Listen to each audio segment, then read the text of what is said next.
ஆனா இன்னைக்கு ரொம்ப ஒரு ஆச்சரியமான விஷயம் என்னன்னாங்கன்னா, நியூஸ் 24/7 தொலைக்காட்சி நிறுவனம் இன்று காலையில் அந்த வீடியோ வெளியிட்டிருக்கிறாங்க. அந்த வீடியோவை பார்க்கும் பொழுது அந்த சம்பந்தப்பட்ட எம்எல்ஏ திரு பழனியாண்டி அவர்கள் நேரடியாக அங்க இருக்கிறாங்க. காவல்துறை இருக்கிற மாதிரி எனக்கு தெரியுது. 25 லட்சத்திற்கும் மேற்பட்ட அந்த உங்களுடைய கேமரா லைவ் எக்யூப்மெண்ட், அந்த எலக்ட்ரானிக் ஐட்டமை சேதப்படுத்தி இருக்கிறாங்க. நேரடியாக அந்த எம்எல்ஏவே தாக்குறார். இதைவிட ஒரு கிளியர் கட் ப்ரூஃப் என்ன வேணும்?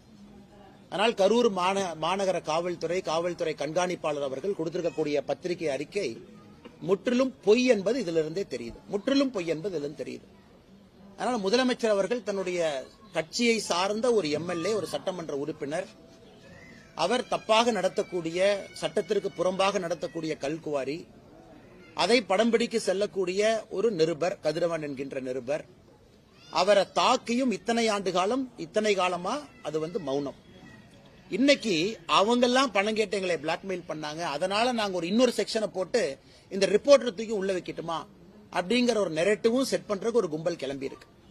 இதெல்லாம் தமிழக முதலமைச்சர் நேரடியா தலையிடணும். இதையெல்லாம் முளையிலே கிள்ளி எறியணும். அவருடைய கட்சி எம்எல்ஏவின் மீது அவர் நடவடிக்கை எடுத்தார்னா தமிழகத்தில் சட்டம் ஒழுங்கு இருக்குன்னு நம்ம நம்பலாம். ஆனா கடந்த 4.5 ஆண்டுகளை பார்க்கும் பொழுது தமிழகத்தில் அதிகமா சட்டம் ஒழுங்கு பிரச்சனை உருவாக்குவதே திமுக காரங்க தான். ஒன்னு திமுக காரங்க நிறைய இடத்துல கஞ்சா விட்டு மாற்றாங்க, அல்லது எம்எல்ஏவை போன்றவர்கள் நேரடியா களத்தில் இறங்கி ரிப்போர்ட்டரை தாக்குறாங்க. இதை விட தமிழகத்தில் சட்டம் ஒழுங்கு அதல பாதாளத்தில் இருக்கு அப்படின்னு படம் பிடித்து காட்டுவதற்கு என்ன வீடியோ வேண்டும் முதலமைச்சர் அவர்களே? உடனடியே எஃப்ஐஆர் போடுங்க, கைது பண்ணுங்க, தூக்கி உள்ள வைங்க. எம்எல்ஏவா இருந்தாலும் பரவாயில்ல. எதுவுமே செய்யாம ஒப்புக்கு சப்பானியாக ஒரு காவல்துறையை, கரூர் காவல்துறையை வைத்துக் கொண்டு ஏதோ இந்த குற்றவாளி யார் அப்படின்னா இந்த நிருபர் குற்றவாளி அப்படிங்கிற மாதிரி ஒரு பிம்பத்தை கட்டமைக்கிறீங்க. அதையும் வன்மையாக கண்டிக்கத்தக்க ஒரு